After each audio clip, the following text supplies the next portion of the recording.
Hello guys, going to be going over the MLB PrizePicks slate for Saturday, July 2nd. We have 17 games. Four teams are on double headers, a few morning ones, early ones, and a ton of afternoon games. So for first inning run props, this one I'm not going to take, but I just wanted to bring it up because I think it's going to be a pretty popular one, and I'm totally fine if you want to take it. That's going to be the Giants and White Sox under no run first inning. Look at the DK Sportsbook. The odds say the under is at negative 150. So that just means this is value. Usually you want 137 or better in order to just so that you do get your best value on PrizePicks. So certainly there's value here. I'm looking at DK, but Dylan Cease, he kind of has some issues with lefties, so that's my concern. The Giants are going to be stacking 3 lefties at least at the top, so it's a little worrisome, at least to me, so I don't feel the best about this. But the one that I do recommend, and I am making an official play, D-backs and Rockies over 0.5 yes runs first innings. And this one, looking at where the odds are, it is a minus 180 for the over. This one, first, you just don't typically see anything this juiced, and it's Dallas Keuchel against Austin Gomber. These two guys are just not good. Dallas Keuchel, he was with the White Sox this season. He left because he just was not good, and then now he's on the Diamondbacks. I mean, he's still not any good. The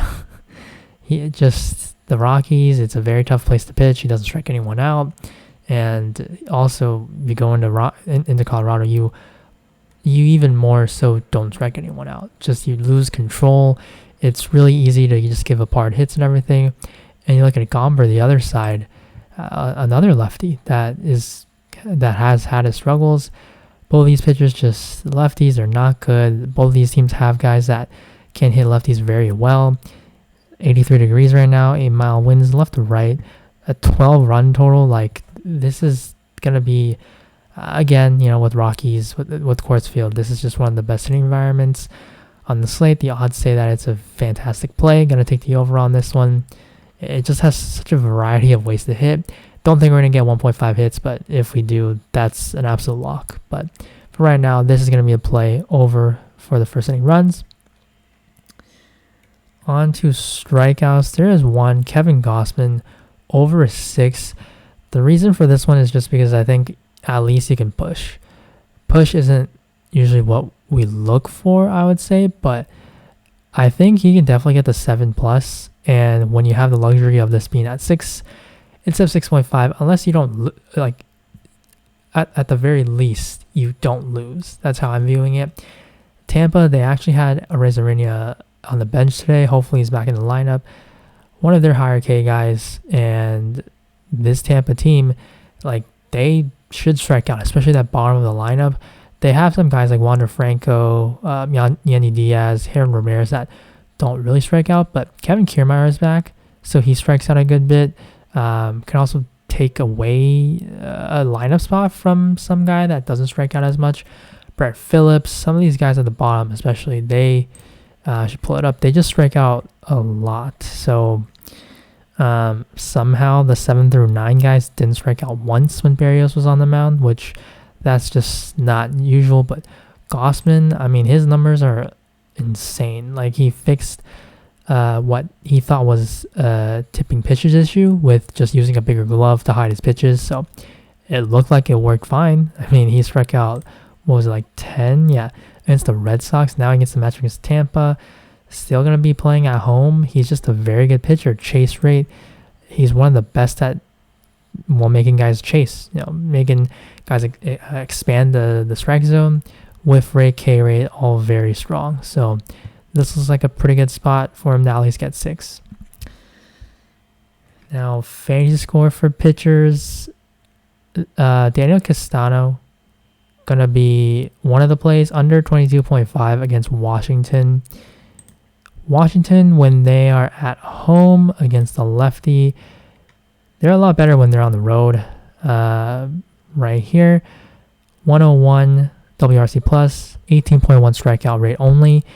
They just don't really strike out, and that's obviously huge for a guy in Castano who also just doesn't strike guys out. Like this is his third season, 13.2 K rate, expected ERA a lot higher, mainly cutter slider. And you look at Washington for cutter slider numbers this year, right here. So the slider, they're not that great at it, but the cutter, they're very strong. So that's definitely a huge thing because cutter is his primary pitch.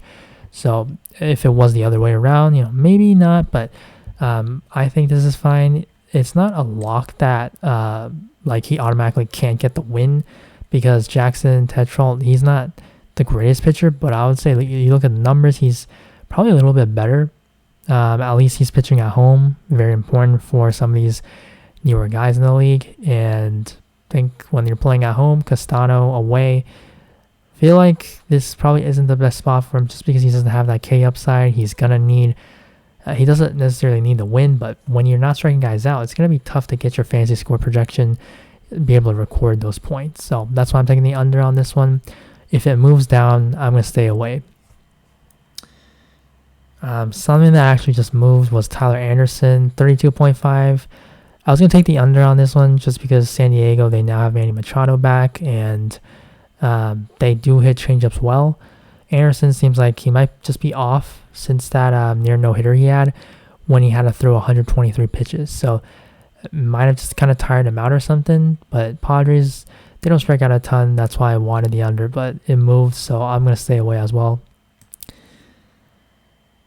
And then we don't have a ton for total bases, hits and walks, runs and RBIs. Like there's literally one prop here. So we're going to get more tomorrow, but we're just going to have to wait.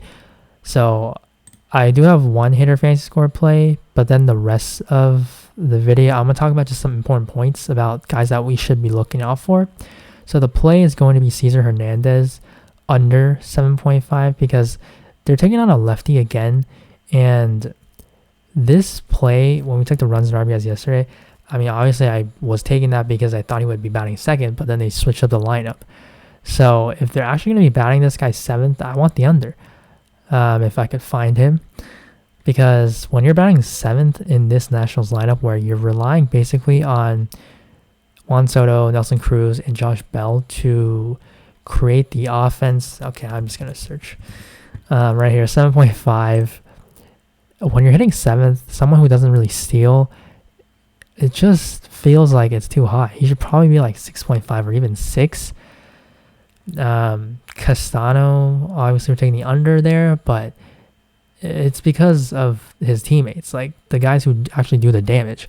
But Hernandez, if he gets on base, like you look at, it's Victor Robles and Luis Garcia, Michael Franco, maybe. Like this projected lineup, if they roll with what they had on Friday, this is not right. So keep an eye on where he hits. If you're worried about it, like I'm not sure if he's going to be batting seventh for sure.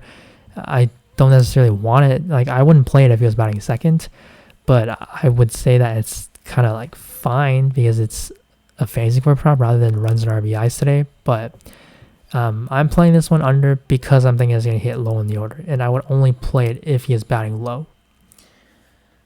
And then now some other plays that I have interest in, not going to be official. Please remember that. First one's going to be Alex Bregman. He's only at 6 against Patrick Sandoval. Sandoval is a good pitcher, but he definitely gives it a little bit up to righties. And Bregman, the reason why it's not an official play is just because he hasn't been that great this year against lefties. He has been in the past, but for whatever reason, he's just kind of struggled. And I think at 6 still, that's why I'm playing him for the over. I think it's a low enough number. I think his struggles are already built into this number. And the Angels bullpen, they're tired. Lorenzen got blown up, so like maybe Sandoval goes a little bit more than usual. And when they go to the bullpen, they're just gonna be tired. So that's why I like the over. And then Miguel Cabrera under 7.5 against Brady Singer. Singer struggles against lefties, but this Tigers lineup is filled with righties. Cabrera has been hitting for high average though, so I think he's going to be able to score some points and kind of make this a close one. But I think 7.5 is just a little bit too high. That's why I do favor the under. And then Trey Turner, going to be the last one. taking on Yu Darvish. Darvish, he's kind of lost some strikeout ability, and Trey Turner has some really good history, BVP, against Darvish. But the one important thing is that Darvish, he gives up a ton of stolen bases. Trey Turner, one of the best stolen base players in the league. So if he is able to get on base and he does hit Darvish's pitches well, both of them are reverse splits. So it matches in that case. At 7.5, he gets on base, he steals a base. This is going to go over. But it's, again, not totally dependent on the stolen base. But Trey Turner is the guy that if he's going to be on first, he's running. So I do like it in that case. That's why I do have this in some of my entries. But again, not an official play, but I do like just the idea of how his game plays well against Darvish. And then onto total bases. So some of these that I just think I would be definitely taking the over on. Luis Arraez is up, but I think that kind of be not an official play, but Hoskins would be, Devers, Ketel Marte, and CJ Cron. Coors Field, of course. So really like those ones. If we do get some of this, obviously I'll update that and I'll make some of these a lock. And then stolen base targets, Yu Darvish, Dylan Cease, Logan Webb, Jordan Lyles, Sonny Gray, Aaron Ashby, and Bryce Wilson.